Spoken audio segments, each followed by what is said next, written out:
Boa tarde. A gente vai apresentar o trabalho da representação da mulher nordestina das histórias em quadrinhos, uma análise de Carniça do Chico Chico.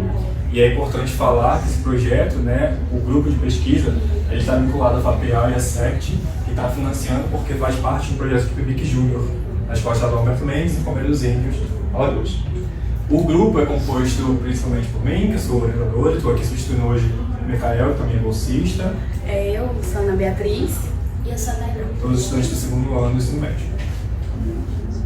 Dividimos em 3 tópicos principais para a gente conseguir construir a fundamentação da pesquisa, né, para depois chegar na análise.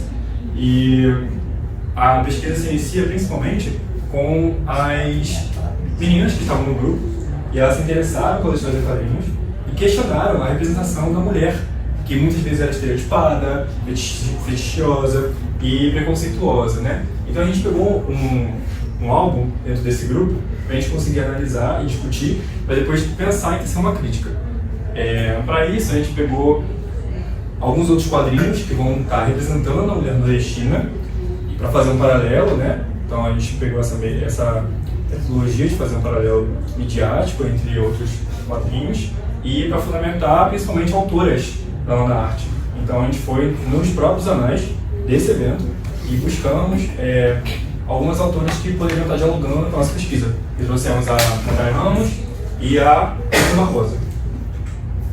Para iniciar, a gente precisa pensar primeiro sobre a vivência do Nordeste. Então a gente traz também o Duval de Albuquerque Júnior, que ele vai dar a gente essa ideia, né, desse Nordeste. Ele vai dizer principalmente que não foi só pelas secas, mas também pelas secas e pela miscigenação que se deu essa construção desse imaginário. Um outro autor também vai falar que foram principalmente durante as primeiras secas de 721 a 27,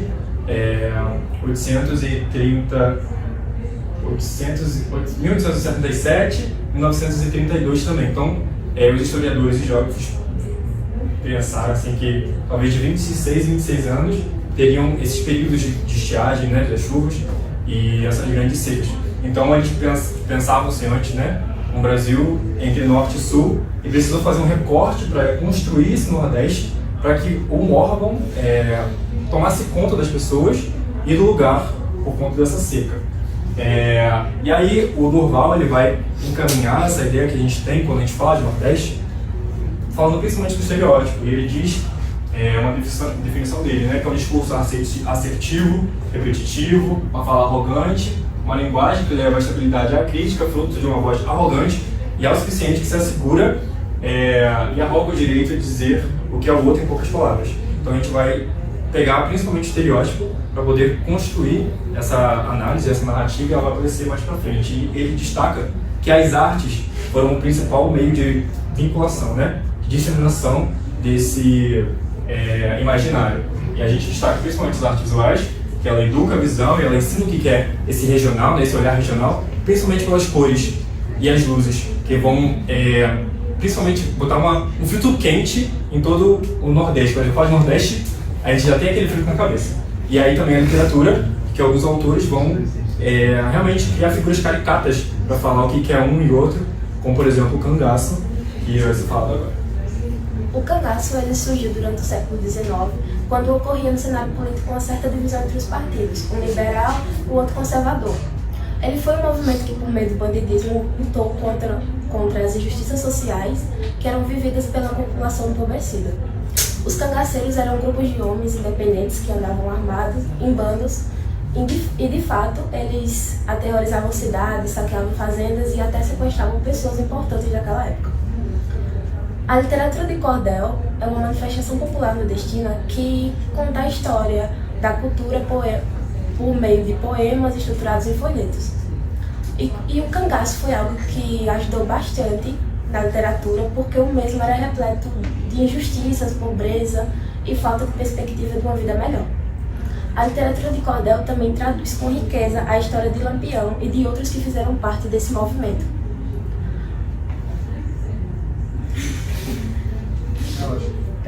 Tá ótimo.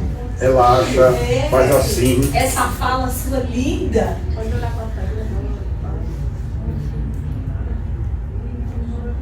a educação naquela época era diferente dos homens para as mulheres.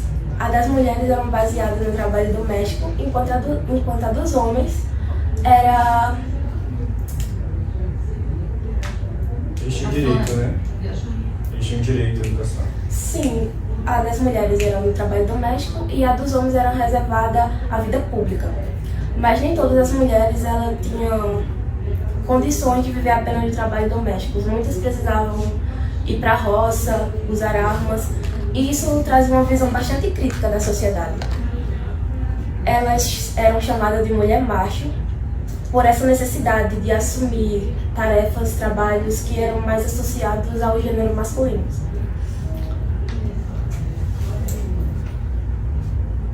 E em 1930 foi o início das mulheres quando elas entraram no cangaço. Elas trouxeram novas falas, novos comportamentos, e nisso aí Que foi um recorte, né? Esse foi um recorte da mulher nordestina no cangaço. Pronto, a Tainá trouxe esse recorte, porque a gente não pode, é a mesma coisa que o Durval fala, né, desse imaginário, desse estereótipo. Então não posso falar Nordeste e querer englobar tudo de uma coisa só. Então ela traz esse recorte da mulher nordestina no cangaço. E aí a autora que ela traz, que é a Suzana Barbosa, que também participou... Não, a Suzana não, a Gerda, não é? A Gerda é uma situação de mestrado, que ela vai falar sobre a inserção da mulher no cangaço. Ela traz que foi só a partir... Ela sempre teve presente, né? Mas só a partir de 1930 que teve essa revolução, né? Então, mesmo dentro de uma sociedade extremamente machista, teve essa revolução feminista, e aí a gente até vincula um pouquinho com o feminismo negro, né, Tainá? Sim. Por quê? Que as mulheres também lutavam pela liberdade. E com a entrada delas no cangaço, elas conseguiram mais liberdade. Uma sociedade extremamente machista, né? Então, o que as mulheres, principalmente mulheres negras, eu ia reivindicar 20, 30 anos depois, as mulheres no cangaço já conseguiram, principalmente a liberdade sexual, de poder decidir se quer trabalhar numa coisa ou em outra, se quer cuidar da casa. Então, enfim, ela conseguia ter direito de escolha, né? Dentro da sociedade, mesmo num grupo de banditismo, né? Pode passar, por favor. Eu vou falar um pouco sobre a Mas representação. dá um passo pra cá, senão você não vai sair no vídeo de vocês mesmos. Isso, vai mais. Falando um pouco sobre a representação Eu acho que o feminina plano da é HQ, esse. Só ficar uma voz. a gente pode perceber, notar um certo comportamento repetitivo entre as personagens. A autora Natália Ramos, ela traz esse male gaze, ela explica o que é. Então, o male gaze é o conceito pensado e, vamos dizer, criado por uma figura masculina. Então, ela também traz o exemplo da Arlequina, onde ela é muito exposta, o corpo dela, às curvas sem necessidade. E a Selma Oliveira, ela faz o reforço dos padrões, que faz a gente pensar sobre os estereótipos. Então, eu trouxe aqui uns exemplos e mocinha e vilã. Quando a gente pensa em mocinha, o que vem na cabeça? Vem uma garota que depende de uma figura masculina, que ela tem que ser a garota perfeita e que ela tem que ser perfeita. Só que se ela errar, ela já é vista como vilã, que já tem uma personalidade mais forte, que mesmo a figura masculina estando ali, ela quer ser independente. Pode passar, por favor. Continuando esse conceito de mocinha e vilã, também tem um romance. O da mocinha é algo bem clichê, é algo natural, onde que a figura masculina tá ali pra personagem e a personagem tá ali pra figura masculina.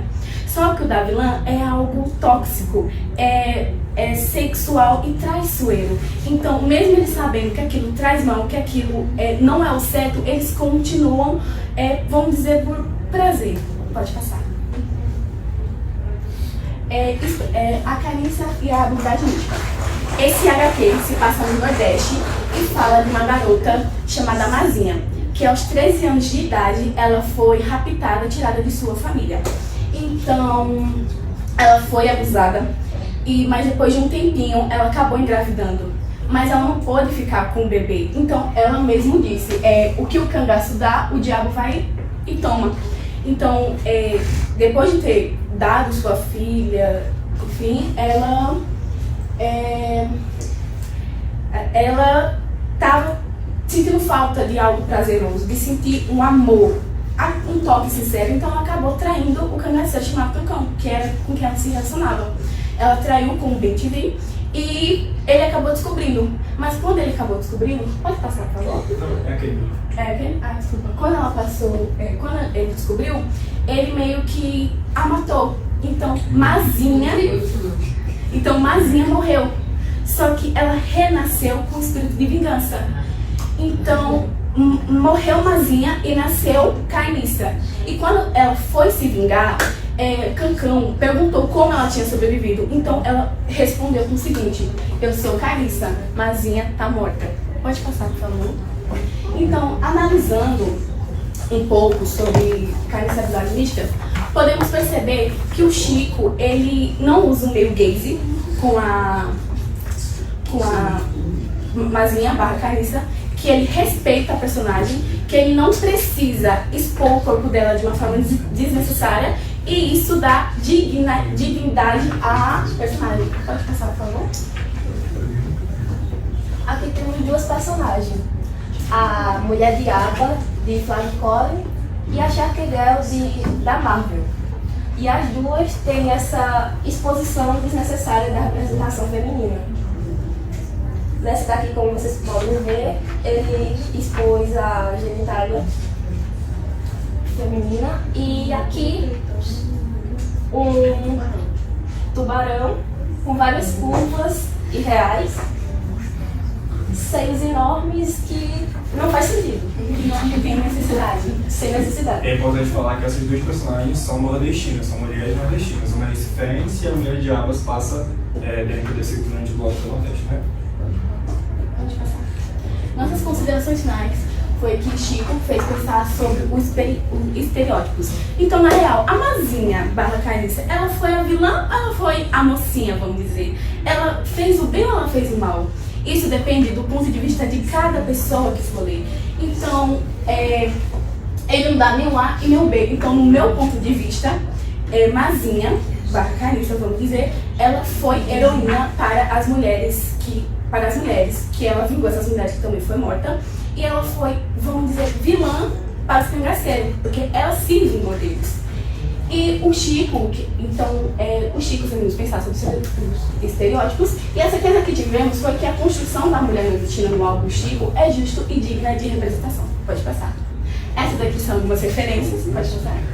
E muito obrigada, e tenha uma boa tarde.